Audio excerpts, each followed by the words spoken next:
So guys, welcome back again to this channel. Thank you so much for being with me. So are you guys aware, are you people aware that Bola Ahmed Tinubu's government is secretly trying to do what Mazi Nnamdi Kanu told them to do in the 1999 Constitution of the Federal Republic of Nigeria? Like, I'm going to expose everything for you guys here, so you guys will actually listen to what is happening. Now, Tinubu quietly follows Kanu's order. These are the 7 words. Tinubu secretly doing what Kanu demanded. Then, 1999 Constitution, Kanu was right all along. Tinubu confirms Kanu constitutional what prophecy. Nigeria's secret reform, Kanu what saw it coming. So guys, are you people really aware that Bola Ahmed Tinubu government is now secretly trying to do the very thing that Mazi Nnamdi Kanu told them to do to the 1999 Constitution? They are quiet about it. They don't want to admit it, but the handwriting is clear. They are indirectly obeying his warnings, his vision, his prophecy. This is no longer guesswork. I will show you the fact, the meetings, the statements, and the shocking alignment between what Nnamdi Kanu said years ago and what is now being implemented quietly across Nigeria. Now, right now, as you watch this video, there's a constitutional review conference taking place across all geopolitical zones in Nigeria, and they are north central, south east, south, and everywhere. Proposals are being submitted, delegates are being consulted, and public hearings are ongoing. But the media is barely talking about it. Why? Because this review is rooted in the same demand Mazi Nnamdi Kanu shouted for years, the same demand that got him vilified, arrested, and silenced. Now, let me take you guys back. Nnamdi Kanu declared that the 1999 Constitution is a fraud. He said it was not made by we the people, but by the military cabal. He called it an illegal document that gave birth to unitary dictatorship disguised as democracy. He warned that until that constitution is totally rejected, Nigeria will never know peace. He warned about the Fulani herdsmen crisis, the land grabs in Benue and Plateau, the manipulation of state powers by the federal central. Everything he said has come to pass. Do you remember when Kanu warned that Fulani herders would start invading farmlands? He mentioned Benue, he mentioned Plateau, he warned of ethnic cleansing disguised as open grazing. Today, Benue is still mourning, Plateau is still bleeding, and the federal government has still refused to put a permanent ban on open grazing. Instead of listening to Kanu, they labeled him a threat. Now, his words are being fulfilled to the letter. Here are the shocking developments. Now, the question is, who is pushing the new constitution now? That is the question. Who is pushing the new constitution? And I'll be telling you guys the shocking development. The prominent senior advocate of Nigeria and legal mind, Mike Ezeokome, is campaigning a new constitution. Regional leaders from the South and Middle Belt are calling for true federalism, resource control, and state police. Even the Northern elders are now open to a full restructure of Nigeria. But guess what? These are exactly the points Mazi Nnamdi Kanu made in 2014, 2017, and even while detained. Yet, they went to erase his name from the record, pretend he never said it, pretend he did not influence the national consciousness. Why are they refusing to admit they are following Kanu's blueprint? Why are they afraid to credit Kanu? This is why. Is it because he's an Igbo person? Is it because he's a secessionist? Is it because they already criminalized him? They fear giving him credit because it would expose the hypocrisy. They fear his ideas because it would empower the Southeast. They fear his vision because it undermines the colonial structure they want to preserve. Let me show you guys line by line what I'm really saying. Just stay with me, guys. Now, Kanu's demand was to scrape the 1999 Constitution. Now being done, it's an ongoing review. Now, and Kanu's demand again was to decentralize power to the states. And now being done, state police and fiscal federalism proposals. Another demand was resource control for oil producing states, and it has been discussed in South forums. Now, his another demand is to reject central military control and calls for regional and state security. It has been done. Now, end open grazing. That was another Kanu's demand, to end open grazing. Now, it's still being resisted. Why? Why has that one not been resisted? Another Kanu's demand was to end open grazing, but it has been resisted. Now, self-determination discussions, still considered a taboo. Like, what is going on? Are you guys seeing the alignments now? You guys see the alignments. When it was end open grazing, they refused, they resisted it. But when it was to scrape the 1999 constitution, it was ongoing. To decentralize power to the states. Before you know it, state police and fiscal federalism proposal, that one was being done. Now, whether they like it or not, the ideas of Mazi Nnamdi Kanu have entered the bloodstream of Nigeria's political elites. They are no longer dismissing him as a Radio Biafra madman. They are now implementing his vision, but refusing to say so. Just like Nelson Mandela, truth does not die in prison. It echoes, and Kanu's truth is echoing in the hallowed chambers of Nigeria's National Assembly today. Now that you know the truth, do you think the Nigerian government should credit Kanu publicly? Do you believe constitutional reform should begin with the people or the politician? Should open grazing be totally banned in Nigeria? I want to know your comments. I want to know what you really think in the comment section. So drop your answers below, because we'll be talking about it. And remember, truth is not determined by who says it, but by what happens after it is said. That is just it. They don't understand that. They don't understand that one. Now, let's not pretend Mazi Nnamdi Kanu did not just talk, he foretold the very political realities we are dealing with today. Years ago, Kanu boldly declared that the 1999 Constitution of Nigeria is not a democratic document, it is a military decree dressed in civilian clothing. It enables a fake federalism and a dangerous unitary world structure.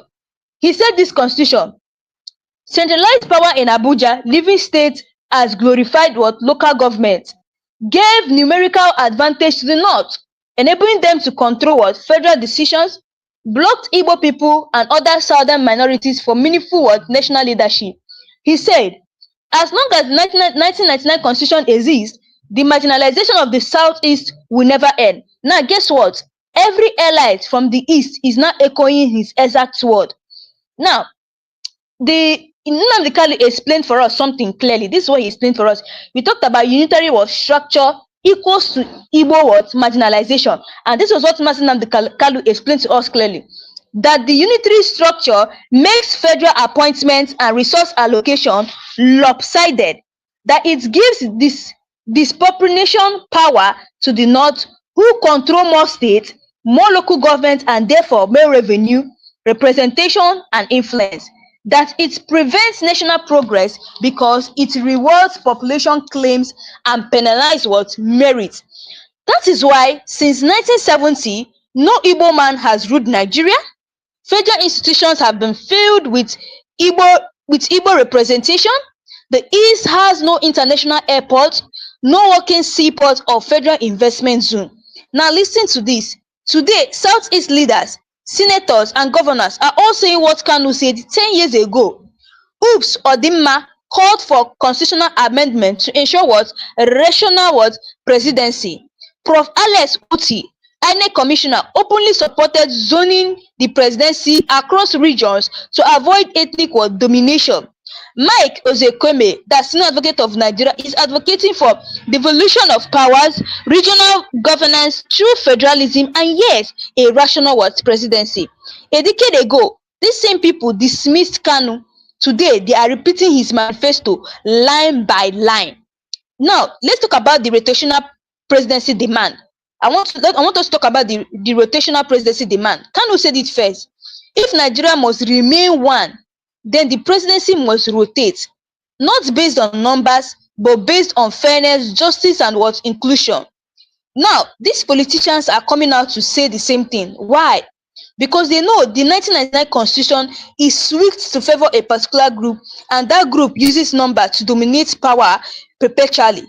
Southwest has ruled Obasanjo. Southwest has ruled, which was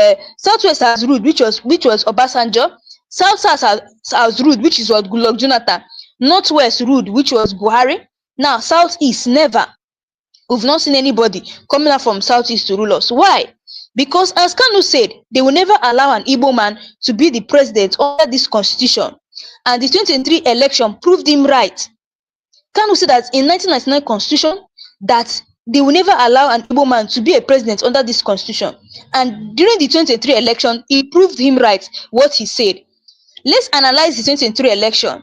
It was logical, moral, and politically the turn of the Southeast, but the North said no.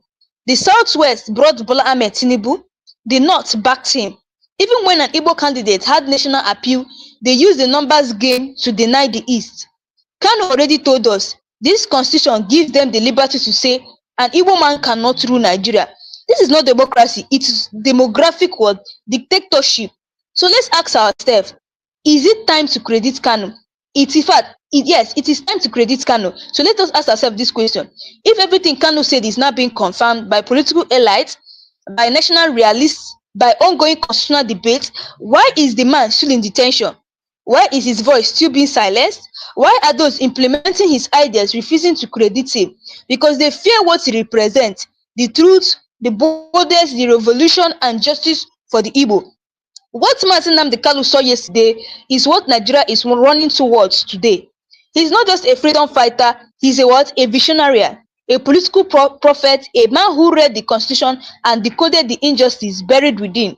Now that the constitutional review is ongoing, will the Southeast finally get justice? Will Kanu's prophecy be fulfilled completely? Or will Nigeria continue pretending that the truth does not matter if it comes from an Igbo man? I want you guys to actually leave your thoughts below. I want you guys to tell me what you really think about this 1999 constitution. Do you think it's what is making them not to make an Southeast man a president? Now, listen carefully. If you really understand what Mazi Nnamdi Kanu said about the 1999 constitution, then you will see clearly why the Southeast has remained marginalized to today. Kanu declared the 1999 constitution was never made for unity. It was made for control. It was made to favor one region and one people, particularly the Fulani, which is the Fulani North. And that's the bitter truth because many Nigerians know but refuse to accept. Not because they don't believe it, but because of deep-seated ethnic hatred for the Igbo. Every time there's a call for justice, fairness, or restructuring, they say the North will remember. That's a coded threat, a political blackmail, a reminder that their population is a weapon in Nigerians' what fake democracy. Now let us look at people like Alex Oti and Upus Odimma calling for rational presidency across the 6 geopolitical zones. Good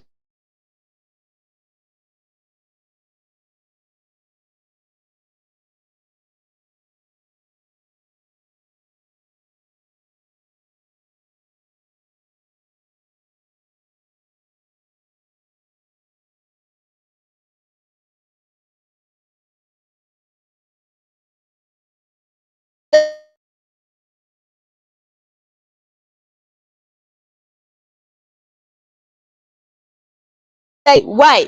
Because the North will never let it go. Are the ones benefiting from the current one.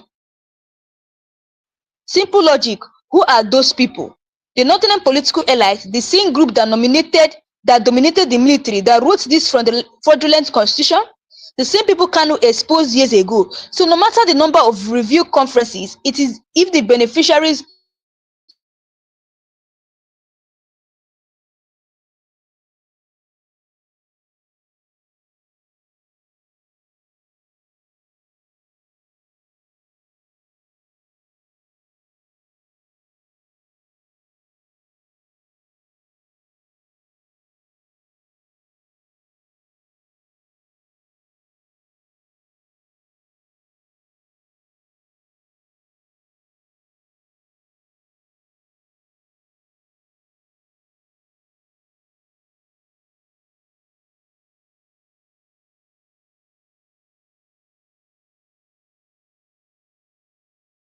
ever change.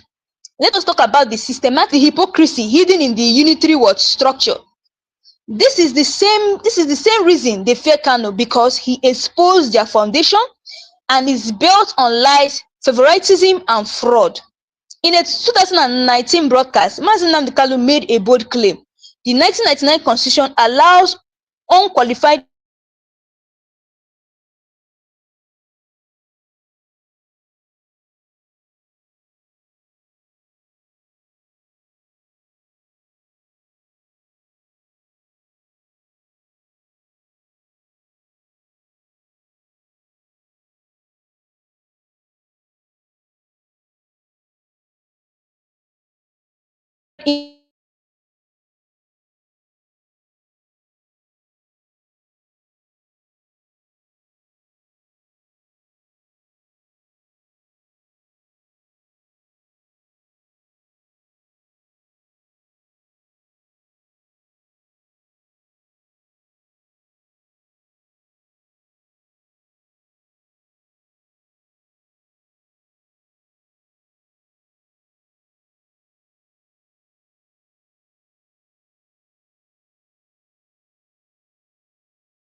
with me. So sorry for the network issue.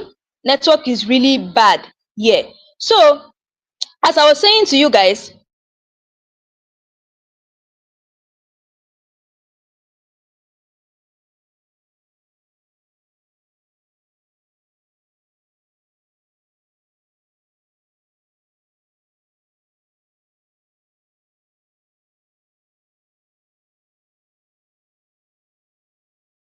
people are doing to Nigeria now, doing to us, for the fact that the 1999 constitution is what is making them not to not to put an Igbo man as the president of Nigeria. And the man Nnamdi Kanu went on to tell them, you see this constitution, you guys are going to rewrite it, whether you like it or not. These were his demands. He said it. He said, you guys need to rewrite this constitution. And they thought he was joking.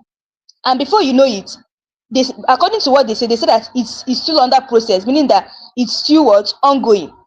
Now, let's talk about in a 2019 broadcast. Mazi Nnamdi Kanu made a bold claim. The 1999 constitution allows unqualified individuals to ascend to power without proper vetting. He wasn't lying. The people with questionable certificates are contesting. People without basic understanding of economics or law are running the ministry. Even the presidency is not immune to manipulation because there is no strong system of accountability, only zoning, tribalism, and numbers. He said the constitution was crafted to legalize political fraud. Now, Kanu further asserted that the 1999 constitution was designed to reestablish Nigeria as a Fulani Islamic state. Now, whether you agree or not, let us look at the facts here. The Sharia courts are allowed in northern Nigeria. Federal appointments are dominated by northern Muslims. Critical security posts have been constantly skewed in favor of one ethnic and religious group. Is it then surprising that calls for restructuring or true federalism are always rejected? They know that if power is decentralized, they lose control. So now that Kanu's warnings are becoming Nigeria's reality, the constitution is under review, Southeast leaders are calling for justice. The question is, would Nigeria accept the truth? Even if it came from an Igbo man, will Nigeria rewrite a people-driven constitution, or will it continue pretending and preserving a system built on ethnic world domination? Let history record this. Mazi Nnamdi Kanu saw this long ago. He spoke and they jailed him, but his words refused to die. So guys, I want you guys to actually tell me your thoughts on this. Do you think this 1999 constitution is a weapon fashioned against the Southeast? I want you to drop your comments below, because let us actually look into this matter. Now, let us talk about, anyone can be a president. Let us talk about this. Presidents in Nigeria, all you need is wire, copper, and kitchen utensils. That's how low the bar has been set. Let me ask you, why does the 1999 constitution not require even a bachelor's degree for the highest office in the land? You can't become a classroom teacher in Enugu without a degree. but you can become the president of Nigeria with primary school education. Why? Because as Kanu said, the constitution was designed to accommodate mediocrity and protect political criminals. They want the gate open, not for intellectuals, but for the anointed, the connected, and the ill-prepared. The constitution was imposed. Kanu exposed it first. Mazi Nnamdi Kanu has said it repeatedly. The 1999 constitution was not written by Nigerians. It was written by a cabal of half-faithful military war dictators. And he was right. He was right. There was no referendum, no people's assembly, no constituents. It was a military decree imposed by the likes of Abu Salim Abubakar, then slapped with the phrase, "We are the people." But we the people never agreed to it. That's why Kanu called it illegitimate, undemocratic words, and what criminal. Now, let's talk about the fiscal federalism return to through regional government. Now they are scrambling. You hear people like Mike Osekemo, senior advocate of Nigeria, and even Yoruba legal allies calling for fiscal federalism, regional autonomy, resource control, and state police. These are the exact things that existed before 1966, and these are the exact things Kanu called for. Yet he was mocked, he was arrested, and he was detained. They now want each region to control its own minerals, each region to generate and use its own power, each region to secure itself, but they still won't say Kanu was right. Now, those who benefit will always resist reform. Angela Briggs nailed it. Those opposing constitutional reform are the ones benefiting from the imbalance. Who are these people? Northern political elites. They oppose resource control, oppose state police, oppose restructuring, oppose rational presidency. Why? Because they wrote the script and they hold the script. They benefit the most from federal allocations, squid political zones, educational cutoff, project distribution. So why would they tear down a system that made them kings? Let's talk hard numbers. Over 300. Let's talk about the federal project. The North takes it all. Let's talk about this. Over 300 billion was allocated for irrigation projects. Guess what? Not 1 naira came to the Southeast. The North took over 60% of it. Railway, North first. Southeast forgotten. Federal hospital, infrastructure, refineries, same story.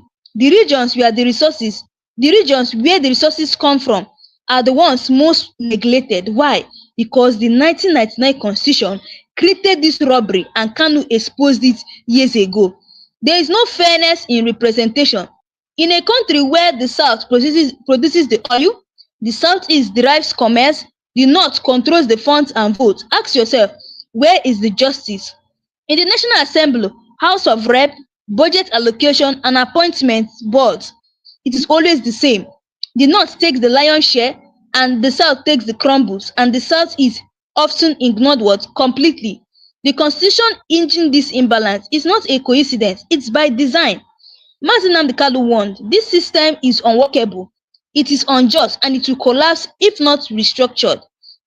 So now that the system is cracking, the elites are panicking, and even northern elites are starting to whisper. The question is, will Nigeria rewrite its constitution or fix the injustice, or will it continue pretending that truth does not exist when it comes from the mouth of an Igbo man?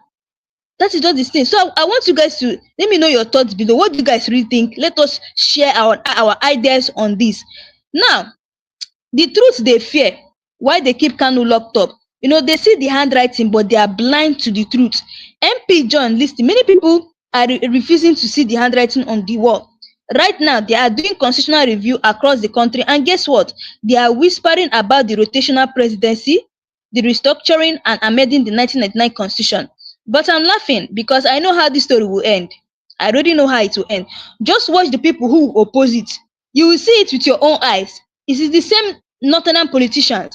They will reject rational presidency. They will oppose fairness. They will fight to keep an Igbo man from ever becoming president, because deep down, they don't want the Igbo man to rule. The Igbo man to have his own country. The Igbo man to have a fair share. They just want intimidation. They want to keep Igbo silenced, cornered, and powerless. Now, the man they fear, Nnamdi Kanu, everything they are doing today, everything they are reviewing and debating, Kanu already said it years ago. He warned about the unitary constitution, he exposed the power imbalance, he predicted the resource injustice, but instead of listening to him, they kidnapped him from Kenya, they detained him, they silenced him because he spoke truth without compromising. Now, Justice James Omotosho, we are still telling you, the reason you're holding this man illegally is because he speaks the truth. He is not your regular political prisoner. He's a truth sayer, a threat to lies, a politician to the oppressed. The Nigerian state knows that if Kanu is released, he will continue to speak truth to power without apology. Now they are doing what he said. Irony of this century. They now want to change the 1999 constitution, the same one Kanu exposed. They now want rotational presidency, resource control, and equity. All these things they mocked him for saying. He was never speaking from hate. He was speaking from the truth, from vision, from experience, but they couldn't handle it, so they locked him away. Now they are implementing what he preached in silence. So my people, if you guys have followed up to now, I want you guys to actually drop your comments below. What do you think is really going on? Do you think Nnamdi Kanu was right? They silenced him, but they can't what bury the truth. Everything he warned about is not becoming what is not becoming Nigerian's reality. Everything he has been telling us has started becoming what Nigerian's reality, and don't be surprised. All those things he's saying now, that is not what they are doing.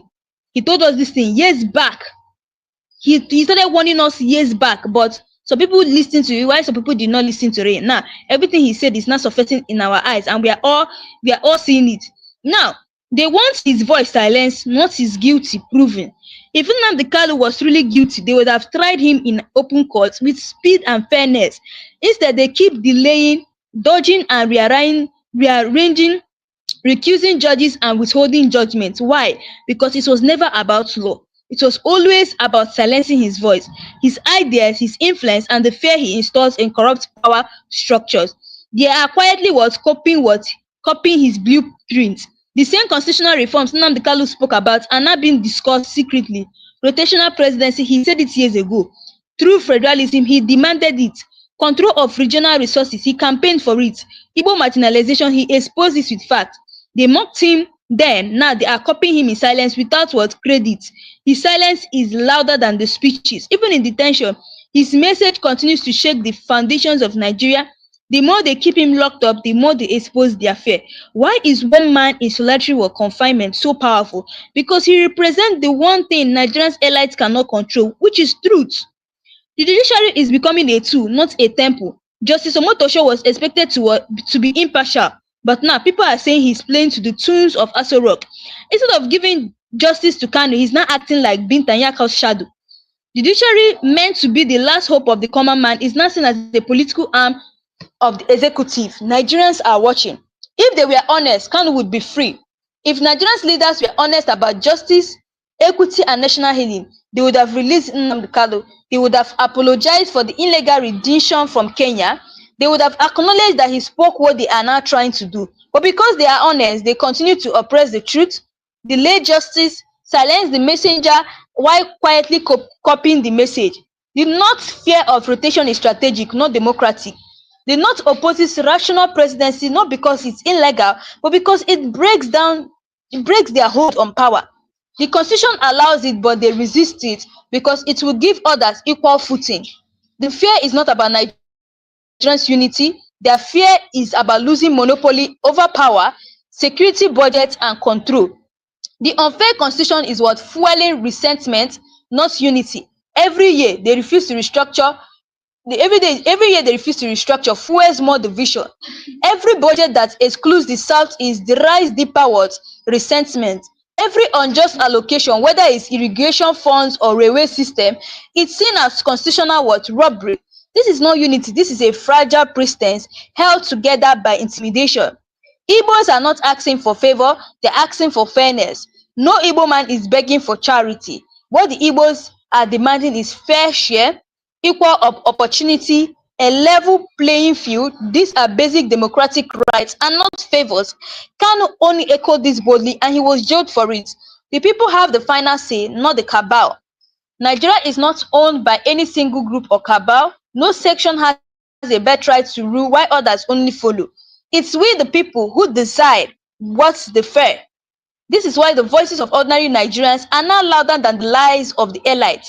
So truth will outlive what tyranny. Kanu may be locked up, but the truth he told is now on the lips of the governors, in the chambers of the National Assembly, in the streets of Aba, Enugu, Owerri, and Lagos. His body may be charged, but his message is marching freely across the nation. And no dictatorship, no military scripted constitution, or no compromised judge can stop it. Now, that is just one thing they don't know. Nothing can stop Mazi Nnamdi Kanu at this point.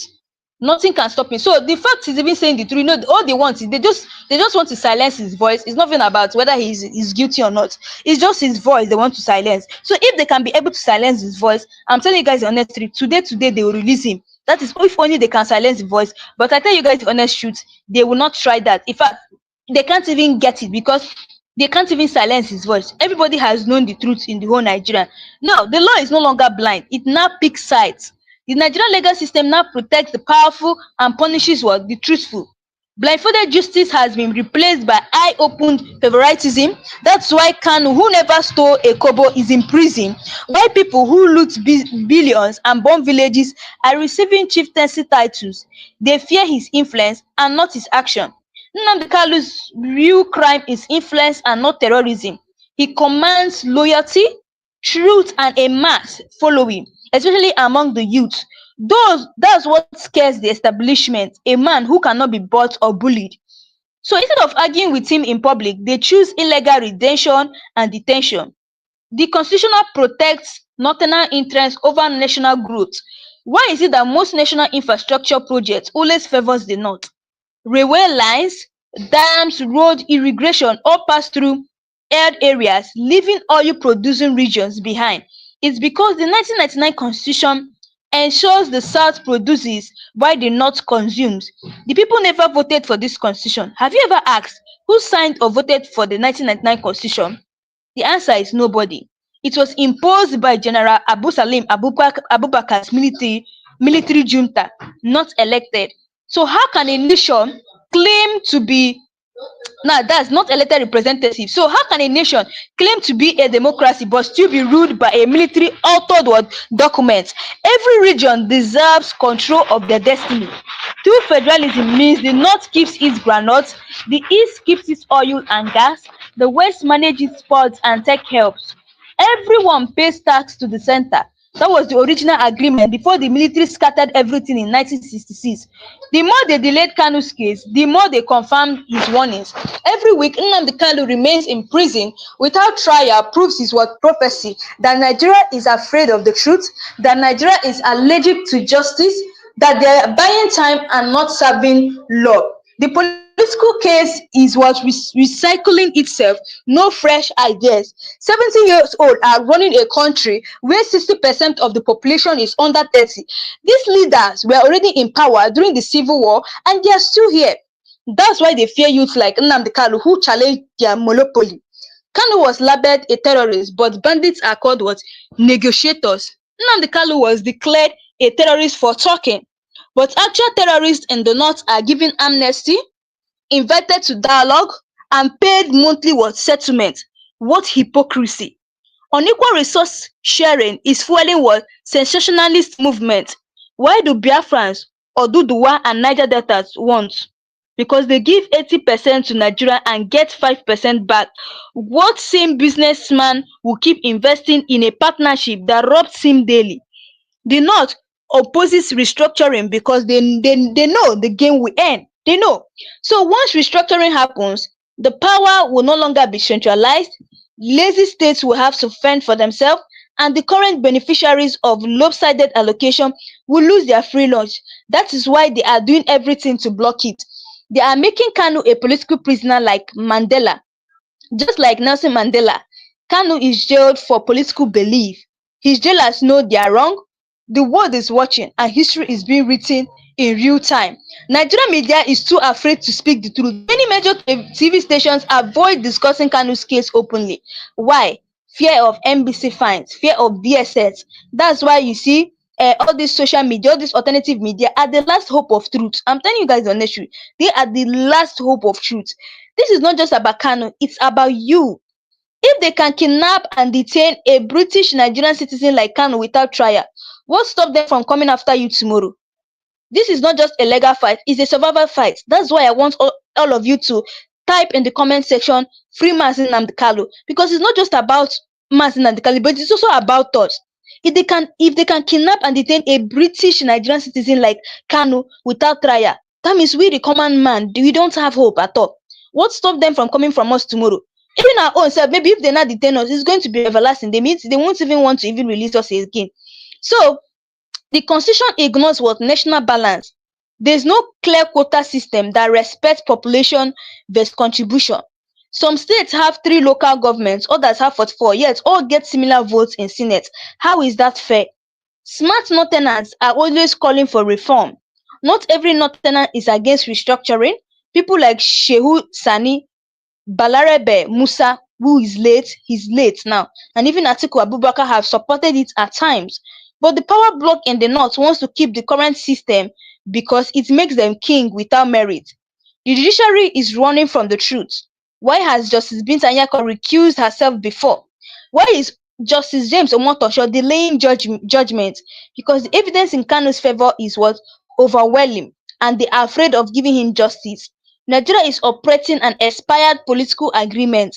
The 1914 amalgamation had an implied 100-year life cycle which ended in 2014.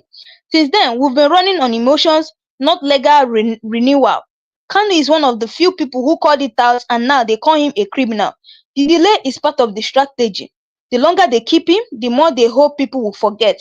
But they don't understand, every delay is creating new activities, new voices, and more awareness. Kanu's case is bigger than indigenous people of Biafra. It's about national reform. Even those who are not IPOB members now agree. The main raised value points. The constitution is flawed. The structure is unworkable. The arrest was illegal. His case has outgrown ethnic boundaries. One man, one truth, and one future. Whether they like it or not, whether they free him or not, Nnamdi Kalu's stand has already made history. He has become a symbol of resistance, a figure of truth, and a mirror of Nigerians' broken world system. That is what they don't. So whether they like it or not, whether they free him or not, Mazin Nnamdi Kalu is Mazin Nnamdi Kalu is a figure of truth and a mirror of Nigerians' what broken system. The North treats power as birthright and not a responsibility. For many Northern elites, power is not a means to survive, it's a family inheritance. That's why they resist zoning, fairness, or restructuring. They think they were born to. The North-South alliance is built on exploitation and not what equity. There is no genuine partnership, just extraction from the South domination by the North. Igbos bring trade and innovation, Yorubas bring education and tech, Niger Delta what brings oil. But one group collects allocation without contributing what proportionally. They use one Nigeria as a weapon, not a dream. Every time Southerners speak up, they are told we are one Nigeria. But when it's time to share power, they say we have the numbers. One Nigeria only benefits those who use it to suppress others. The same people who hated Kanu now use his ideas. They called him extremist. Now they talk rational what presidency. They called him tribalist. Now they are speaking of what restructuring. They mocked him. Now they copy him, but they refuse to credit him or free him. Constitution without consent is tyranny. If the people did not write it, review it, or vote for it, it's not a social contract. It's a decree disguised as what democracy. The 1999 constitution is a lie we've all been forced to live under. Every region is now angry, but Igbo voices were first. The southeast cried first, now the southwest is also complaining. The middle belt is crying too. The north central is fed up. All roads lead back to what Kanu said, the system is unsustainable. Kanu is punished for speaking, but politicians are free after killing. People responsible for Lekki shootings, Zamfara killings, ethnic cleansing in Plateau are working freely. But a man who used only a microphone and camera is behind bars for years. When I mean years, like 5 years, 6 years. Nigerians fear dialogue because it will expose the lie. Why won't they have an honest national conversation? Because it will expose how much the South subsidize the North, review the real census numbers, and collapse the power monopoly. We need a constitution that recognizes our differences and not deny them. Nigeria is not one, it is many nations forced together. The 1999 constitution pretends we are all the same, and that's why it keeps failing. Kanu's detention shows they prefer silence over solutions. They did not debate him, they did not challenge his facts, they just chose to silence him, and that tells you everything you need to know. No one from the north has ever been kidnapped abroad like Kanu. How come only Kanu was extrajudicially kidnapped from a foreign country? Boko Haram leaders, bandits, and embezzlers walk freely, even travel abroad. But Kanu was hunted across borders like a criminal for seeking self-determination.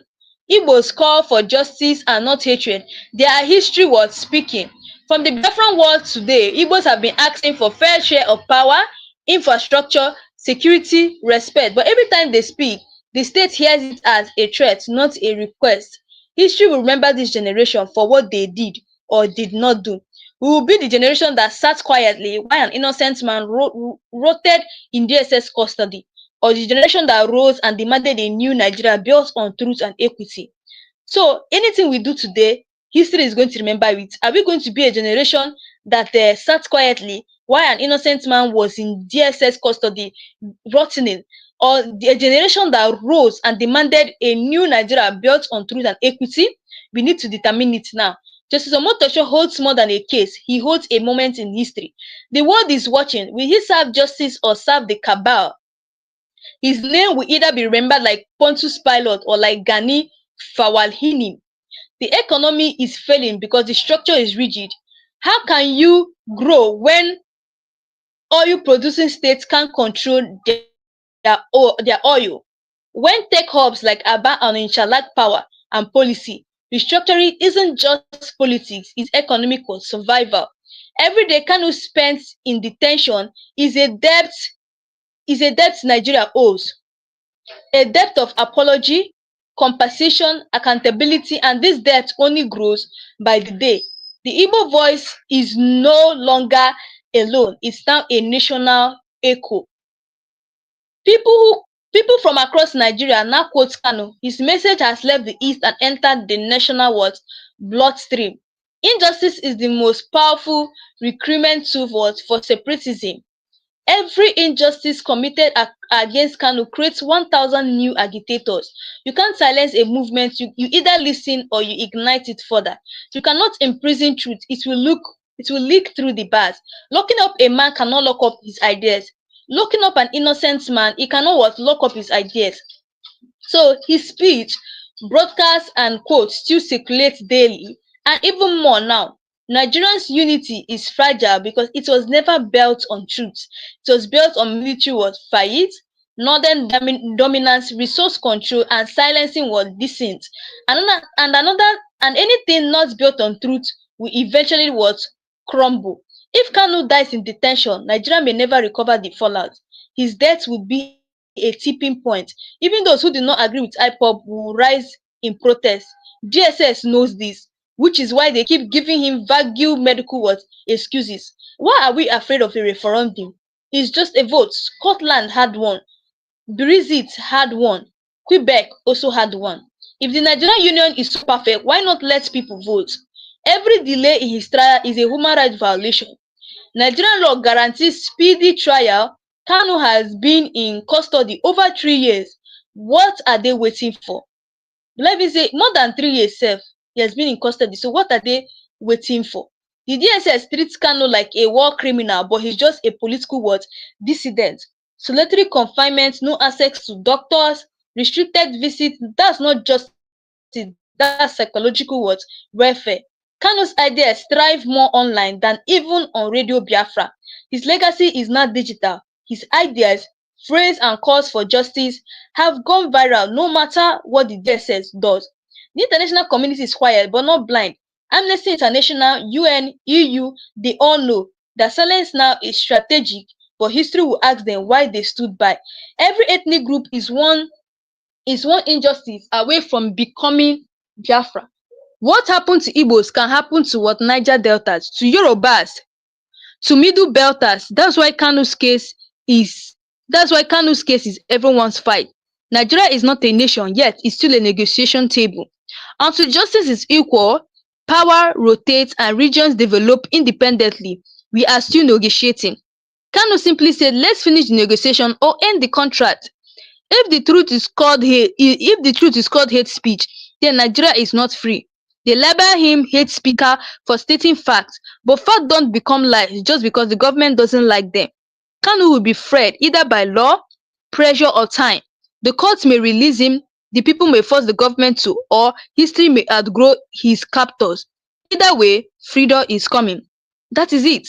So the courts may release him, so Kanu will be freed either by law, pressure, or time. But the way things are going, it's like Mazi Nnamdi Kanu is going to be freed with pressure, because we understand that the federal government, they don't care about Mazi Nnamdi Kanu's release. So this time around, I think Mazi Nnamdi Kanu will be free with pressure. By the time initial school of Biafra mounts pressure, you see the Nigerian government releasing him. They say Nigeria is indivisible, but refuse to make it inclusive. If you can't include the Igbos, why are you forcing them to remain? Indivisibility without inclusivity is what colonialism, not unity. Every Igbo son has a scar from this system, from job rejection due to what tribal profiling, to checkpoints that target their caste, to being called a security threat in their own land. The Southeast has shown more peace than it has been given. Despite decades of provocation and marginalization, the Southeast still seeks dialogue and not destruction. Kanu was not asking for war, he was asking for choice. A referendum is not war. Voting is not terrorism. Self-determination is legal under international law. To be Igbo in Nigeria is to be guilty until proven innocent. Guilty of hate, guilty of secession, guilty of excess ambition, even when all you want is fairness and peace. It's crazy. So James Omotosho may delay justice, but he cannot deny it forever. History has a way of recording who stood for truth and who bent for power. His judgment will be remembered either as a betrayal or what bravery. Kanu spoke because elected Igbo politicians kept quiet. He filled he fouled the silence of those who were too afraid to challenge the status quo. He became a voice where there was none. Why are bandits negotiated with but Kanu is jailed? That is question with newspapers we're asking ourselves. They fly to meet terrorists in forests. They pay ransom to killers, but they send DSS to silence a broadcaster like Mazi Nnamdi Kanu. The foundation of Nigeria is built on deceit and not agreement. 1914 was forced, 1960 was imbalanced, 1999 was a military fraud, and yet they asked us to call it a democracy. If you fear one man's voice, you are the real problem. Why does a man with no gun, no office, no army threaten a whole nation? Because the truth shakes the guilty. Nigeria has never had an Igbo president since the Civil War. That's not coincidence, that's structured exclusion. And now they want to scrape Zunin quietly. Everything Kanu said in 2014, 2016, and 2019 has happened. He said the country would collapse economically. He said northern homonergy will fight Zunin. He said the judiciary will be used for revenge. Now we are living in it. You cannot demand loyalty from a people you keep excluding. Loyalty is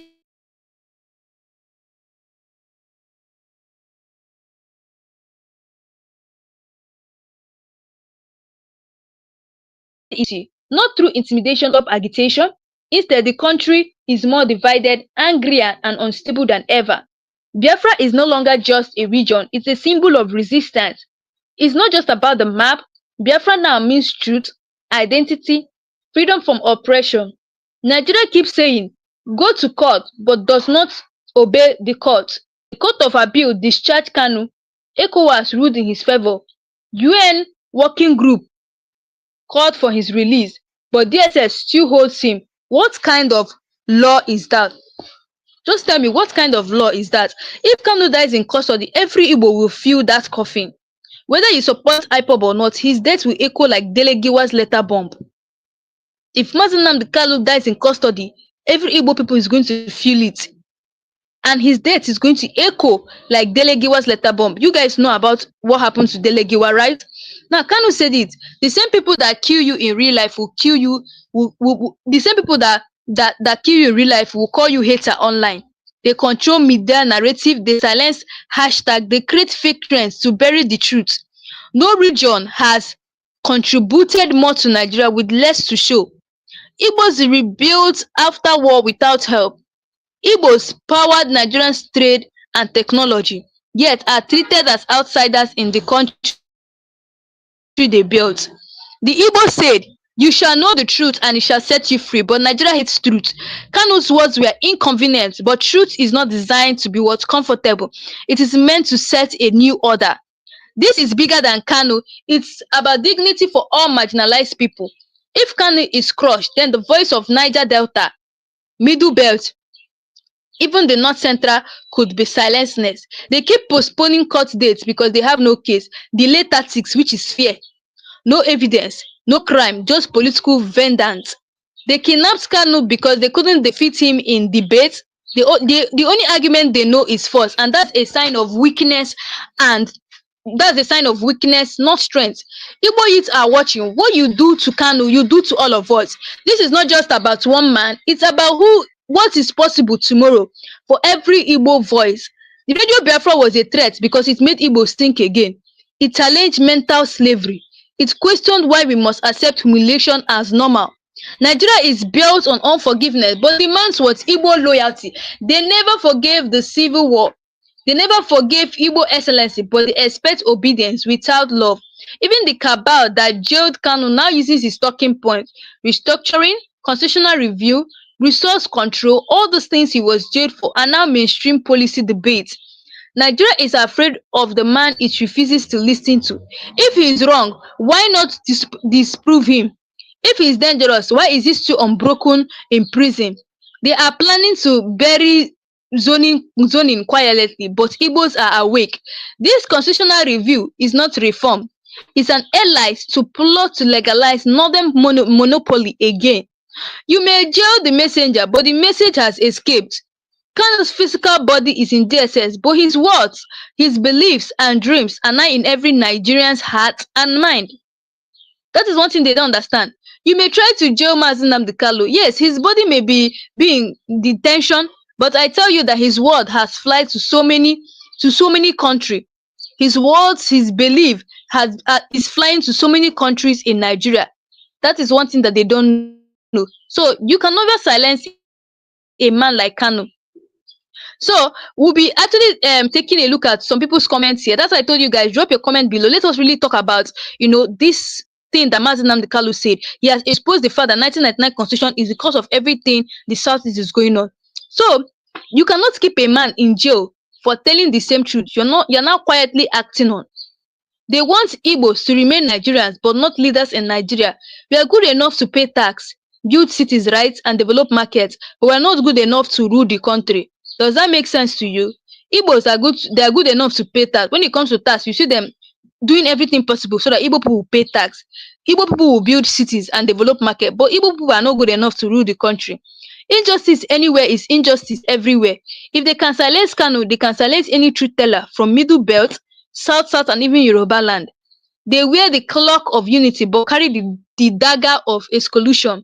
They speak about one Nigeria in speeches but practice one region in governance. Nigeria is a building with no foundation. That's why it keeps what's crumbling. The amalgamation was false.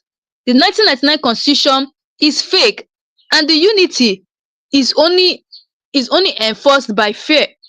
The same judge that delayed Kanu's case rush. The same judge that delayed Kanu's case rush politicians' case in hours. Politicians get judgment overnight after what? Primaries. Kanu has been in court for over 3 years, for more than 3 years, with no end.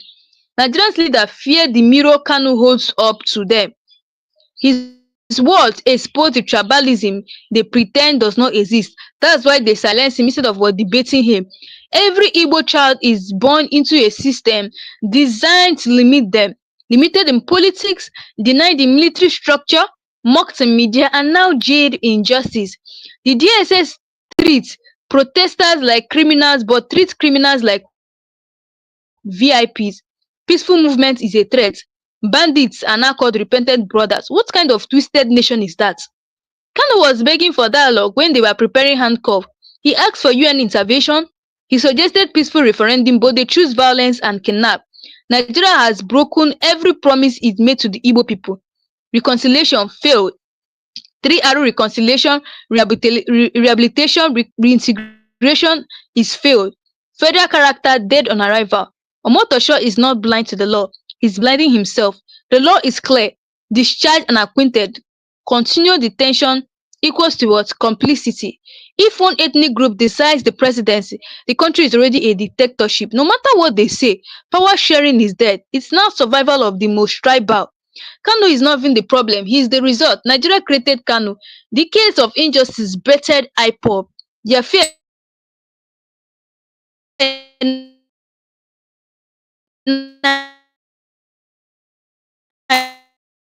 is Kanu's voice. Talks are too sensitive, but Kanu's podcast is too what? Dangerous. Tinubu campaigned with restructuring but now fears Kanu. How can you preach restructuring but imprison the man who asked for it first? How can you be preaching about restructuring, but you're imprisoning the man who talked about it first? He talked about it several years ago, and today you guys are preaching about it, and you guys are still holding him in detention. Kanu's message was not just for Biafra, it was for every oppressed Nigerian. Fulani herdsmen killing, he spoke. Military war brutality, he shouted. Economic slavery, he exposed it. So you cannot treat Igbo aspiration as a threat and expect peace. You want peace, then give justice. You want unity, then allow equality. The same constitution that keeps Kanu in prison was rejected by Nigerians. Nobody voted for the 1999 constitution. It was imposed. So why punish those who challenge it? Every time a Kanu clip trends, people wake up from the lie. That's why they banned it. That's why they monitor your share. Truth is more dangerous than guns, honestly. Truth is more dangerous than gun. The more you suppress the truth, the more it spreads underground. Underground movement, secret debates, international outcry. You've made a martyr, not a convict. The wall they built around Kanu has cracks, and we are watching it fall. Justice delayed is not justice denied. If we keep the pressure, it will fall. Kanu is not just a global symbol, not just a Nigerian agitator. Amnesty International knows, UN knows, world leaders are asking questions. Nigeria lost its moral compass the day it rendered Kanu a fugitive for telling the truth. His arrest in Kenya was illegal. Extraordinary redemption is a war crime, and now they act like they are the victim. They can arrest Kanu, but they can't arrest the mirror he held up. He showed us who we are, and many Nigerians can unsee it. They fear Kanu. They fear Kanu because they know he won't compromise. They fear what they can't bribe. They fear men who can't be bought. You can't buy Kanu. Kanu predicted the collapse of the naira, and they called him mad. Now it is 1,600 to $1. Who's crazy now? Tell me who's crazy? They refuse to build Nigeria, but won't let Igbos build Biafra. No road, no rail, no peace, but you can't go your way either. What is going on? Kanu did not want blood. He wanted what? Ballots. He said it. He repeated it. Let the people decide through what? Referendum. Keeping Kanu in detention is proof Nigeria can't handle what? Decent.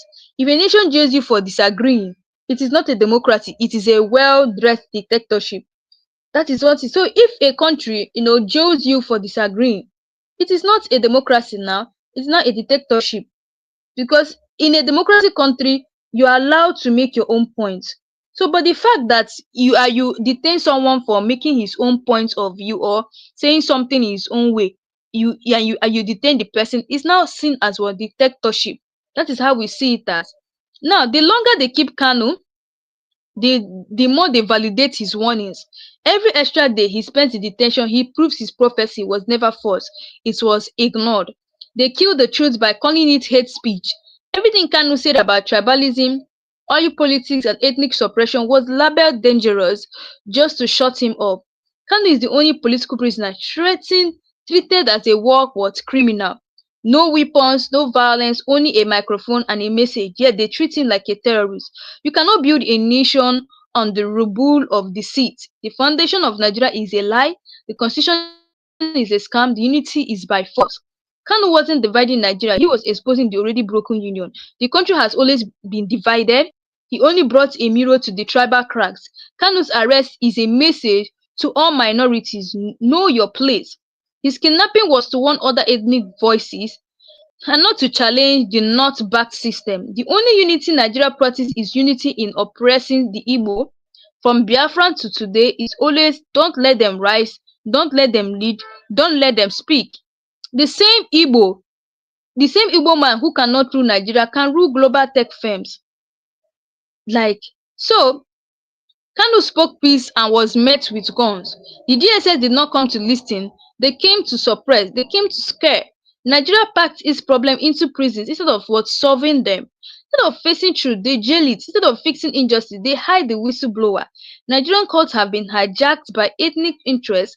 The Lady Justice now wears what? A tribal cap. Her scale leans towards the what? North. From Ojukwu to Kanu, history is repeating because the injustice never stopped. The cause hasn't changed, only the names and decades. Omotosho's delay is a deliberate extension of political what oppression. He knows what to do, he knows the law, but he knows who not to what offend.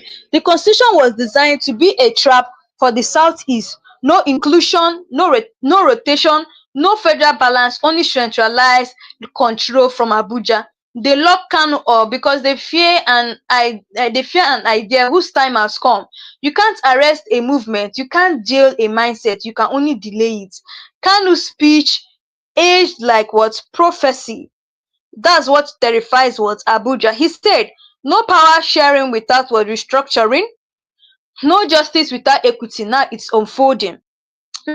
Now, I want us to actually take a look at some comments. People have actually reacted to what is going on. So let us be taking a look at the first comment. Okay, someone here said, "McGold said Nigeria is a zoo." Honestly, you don't need a soothsayer to tell you that Nigeria is a zoo because Nandekali was saying it. Nigeria is a complete zoo. It is where animals are living because why can't people use their head to think? Now, Nnamdi Kanu, the next comment here says, holy, holy, holy. Nnamdi Kanu is another savior. Nnamdi Kanu is our savior. Like I told you guys, people don't that people think that to save Nigeria. I've seen a lot of churches praying, hey, let God come and save Nigeria, come and save Nigeria, come and help us, come and do this, come and do this. I'm going to be telling you guys one honest truth here, and that is just the honest truth. That is the fact. God cannot come down to save Nigeria. He will not. He only sends a man to save Nigeria, and that man who he has sent is Nnamdi Kanu. He's our only savior here on earth to liberate what Nigeria. Now, the next comment here says, my God said, we don't need their selection called election. All we need is Biafra. Before, you see this 2027 election coming up. Yeah, all we need is Biafra. We're not even supporting them in the election. They can carry the election and go. All we need is what Biafra. You cannot tell us to come and stay. You cannot tell us to endure. Let us stay. Let us. You cannot say that we are united. But you are not united.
You are just for the network issue. Let's go on. For peace to be in Nigeria, the only thing they would have to do is to release what? Mazi Nnamdi Kanu. So the media ignores Kanu but covers what corrupt politicians daily. A man jailed for truth is ignored. A thief caught with billions gets interview. I want you guys to be dropping your comments on what you really think about the fact that the 1999 constitution has been exposed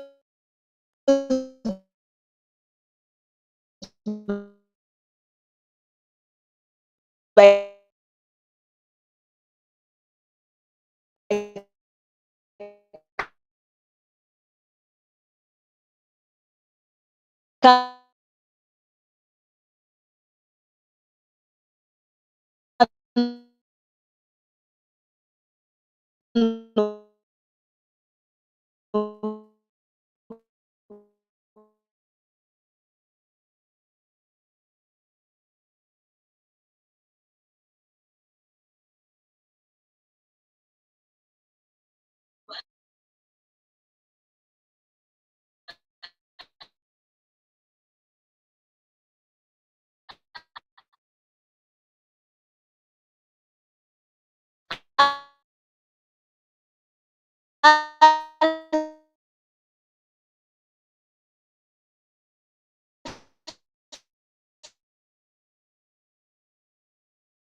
that wants peaceful exit be treated like rebels.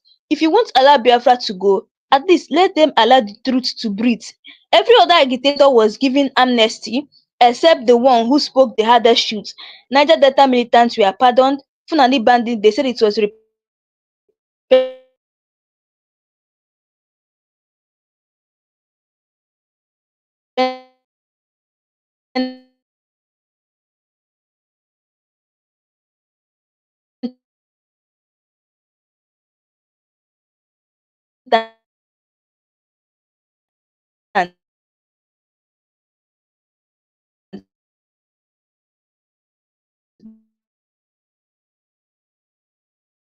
but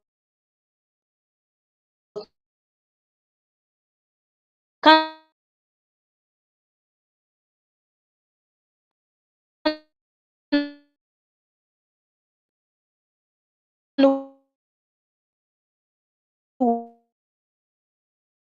was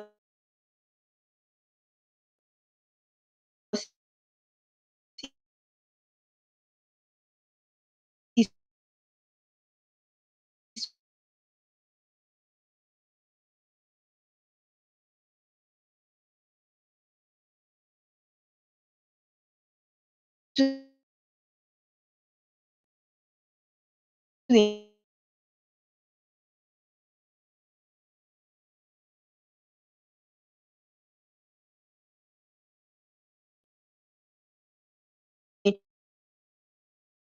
she called for devolution, this voice of revolution. So really want you guys to just stop type on the comment section, free Mazi Nnamdi Kanu. Just write in the comment section, free Mazi Nnamdi Kanu. Justice delayed is not what justice denied. That's what I want you guys to just do. So just type on the comment section, free Mazi Nnamdi Kanu. And also, if you know you are new to this channel, please don't forget to click the subscribe button, like and share, and turn on the notification button to be getting all the latest news in this channel. And also, please don't forget that on 10th of October 2025 is going to be a shocking thing, because it is that time we're going to know if Justice James Omotosho has joined the cabals, has joined Tinubu to be part of delaying Mazi Nnamdi Kanu's court case. Anyway, guys, thanks for watching, and see you guys again in my next live section.